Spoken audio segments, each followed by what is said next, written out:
and welcome to our first sneak peek Saturday. My name is Jenny, and I'm one of the senior librarians here at the Alameda Free Library. We're starting a new exciting program where I will read the first chapter or some section in a exciting book. This month is Women's History Month, so I chose for our first book, I chose Factory Girls by Leslie T. Chang. And I'm going to start reading the first chapter and see how you like it. And if you do, you can borrow it at the Alameda Free Library. Going out. When you met a girl from another factory, you quickly took her measure. What year are you? You asked each other, as if speaking not of human beings, but of the makes of cars. How much a month, including room and board? How much for overtime? Then you might ask what province she was from. You never asked her name. To have a true friend inside the factory was not easy. Girls slept 12 to a room, and in the tight confines of the dorm it was better to keep your secrets. Some girls joined the factory with borrowed ID cards and never told anyone their real names. Some spoke only to those from their home provinces, but that had risks. Gossip traveled quickly from factory to village. And when you went home, every auntie and granny would know how much you made and how much you saved and whether you went out with the boys. When you did make a friend, you did everything for her. If a friend quit her job and had nowhere to stay, you shared your bunk, and despite the risk of a 10 yuan fine, about $1.25, if you got caught. If she worked far away, you would get up early on a rare day off and ride hours on a bus, and at the other end, your friend would take leave from work, this time the fine 100 yen, to spend the day with you. You might stay at a factory you didn't like or quit one you did because a friend asked you to. Friends wrote letters every week, although the girls who had been out longer considered that childish. They sent messages by mobile phone instead. Friends fell out often because life was changing so fast. The easiest thing in the world was to lose touch with somebody. The best day of the month was payday, but in a way it was the worst day too. After you had worked hard for so long, it was infuriating to see how much money had been dug for silly things. Being a few minutes late one morning, or taking a half day off for feeling sick, or having to pay extra when the winter uniform switched to summer ones. On payday, everyone crowded the post office to wire money to their families. Girls who had just come out from home were crazy about sending money back, but the ones who had been out longer laughed at them. Some girls set up savings accounts for themselves, especially if they already had boyfriends. Everyone knew which girls were the best savers and how many thousands they had saved. Everyone knew the worst savers too, with their lip gloss and silver mobile phones and heart-shaped lockets and their many pairs of high-heeled shoes. The girls talked constantly of leaving. Workers were required to stay 6 months, and even then, permission to quit was not always granted. The factory held the first 2 months of every worker's pay. Leaving without approval meant losing that money and starting all over somewhere else. That was a fact of factory life you couldn't know from the outside. Getting into a factory was easy. The hard part was getting out. The only way to find a better job was to quit the one you had Interviews took time away from work, and a new hire was expected to start right away. Leaving a job was also the best guarantee of getting a new one. The pressing need for a place to eat and sleep was incentive to find work fast. Girls often quit a factory in groups, finding courage in numbers and pledging to join a new factory together, although that usually turned out to be impossible. The easiest thing in the world was to lose touch with someone. For a long time, Lu Qin-min was alone. Her older sister worked at a factory in Shenzhen, a booming industrial city an hour away by bus. Her friends from home were scattered at factories up and down China's coast, but Min, as her friends called her, was not in touch with them. It was a matter of pride. Because she didn't like the place she was working, she didn't tell anyone where she was. She simply dropped out of sight. Her factory's name was Karen Electronics. The Hong Kong-owned company made alarm clocks, calculators, and electronic calendars that displayed the time of day in cities around the world. The factory had looked respectable when Min came for an interview in March 2003. Tile buildings, a cement yard, a metal accordion gate that folded shut. It wasn't until she was hired that she was allowed inside. Workers slept 12 to a room in bunks crowded near the toilets.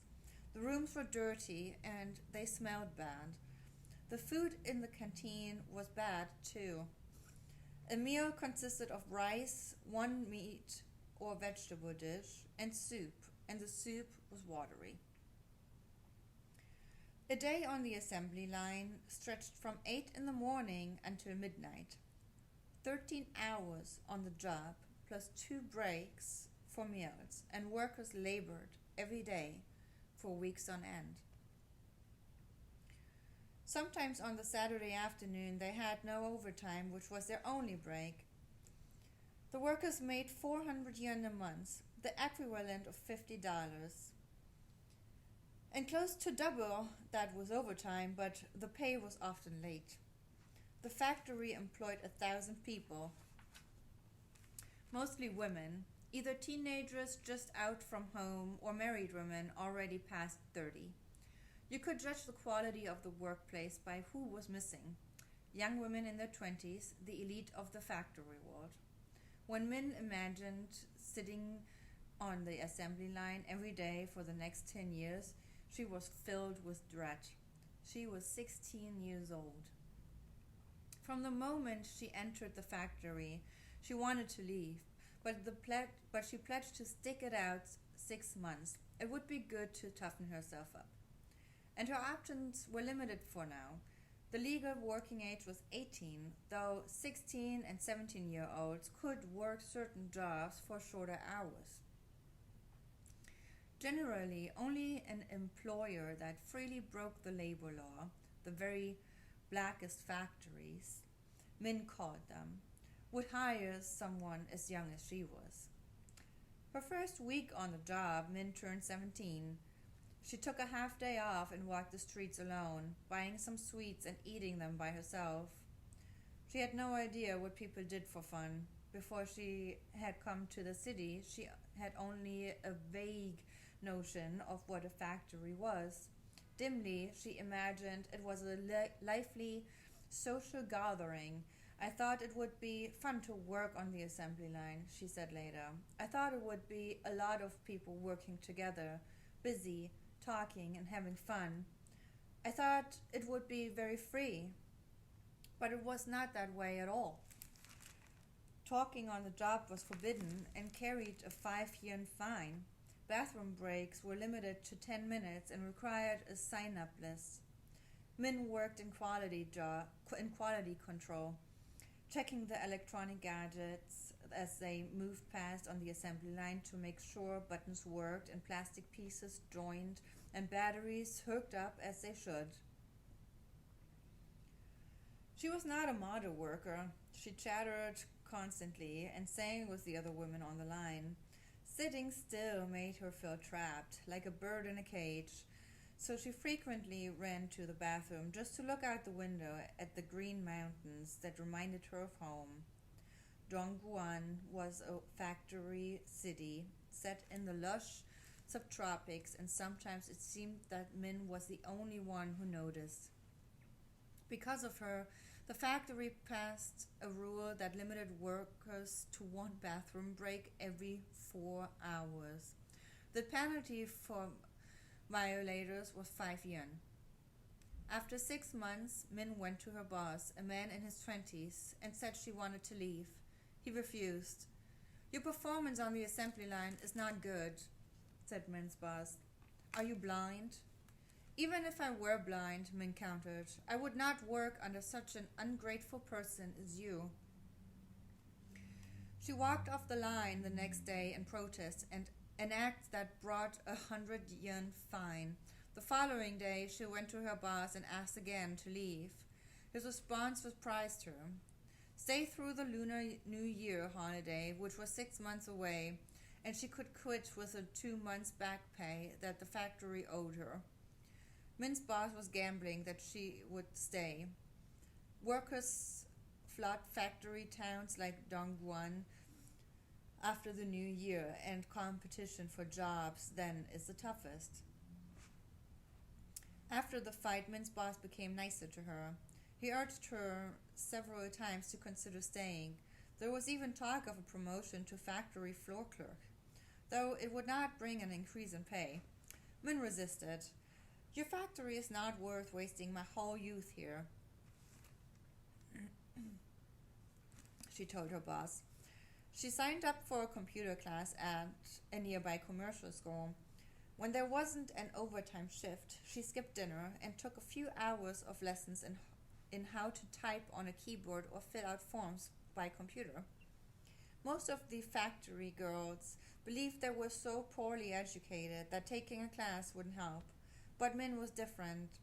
Learning is better than not learning, she reasoned. She found home and said she was thinking of quitting her job.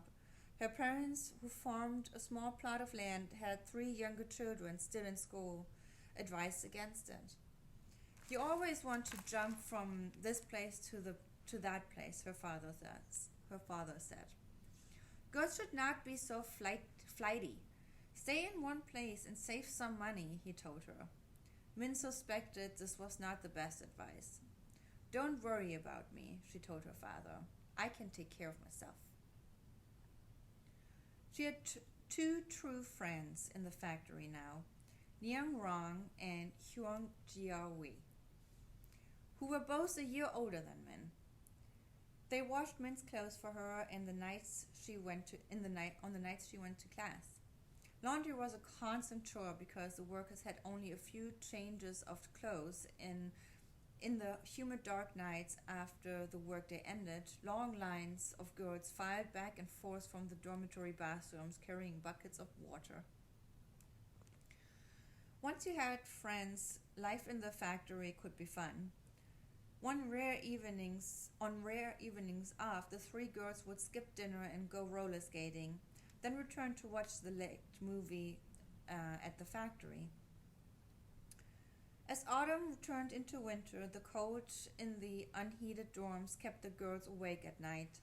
Min dragged her friends into the yard to play badminton until they were warm enough to fall asleep. The 2004 lunar year fell in late January. Workers got only 4 days off, not enough time to go home and come out again.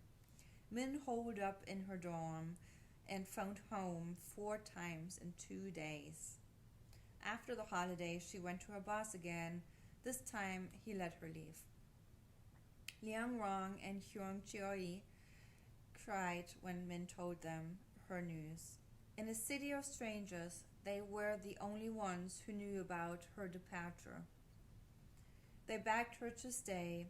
They believed that conditions at other factories were no better, and that to leave or to stay would be the same in the end. Min did not think so. She promised she would return for a visit after she got paid at her new job. Min left that same day with a few clothes in a backpack and the 2 months' wages that the factory owed her. She did not take her towels and batting with her. Those things had cost money, but she couldn't bear the sight of them anymore. In 10 months on the assembly line, Min had sent home 3,000 yen, about $360, and made 2 true friends. She should have been scared, but all she knew was that she was free. And that's how I'm gonna end for today. I should mention this is a non-fiction book, so it's based on true stories. If you're interested, check out our catalog, place a hold on it, feel free to pick it up. We also have many grab bags for Women's History Month, so if you're interested in learning more about women and the lives they live, come and check them out. Thank you so much for listening. Bye.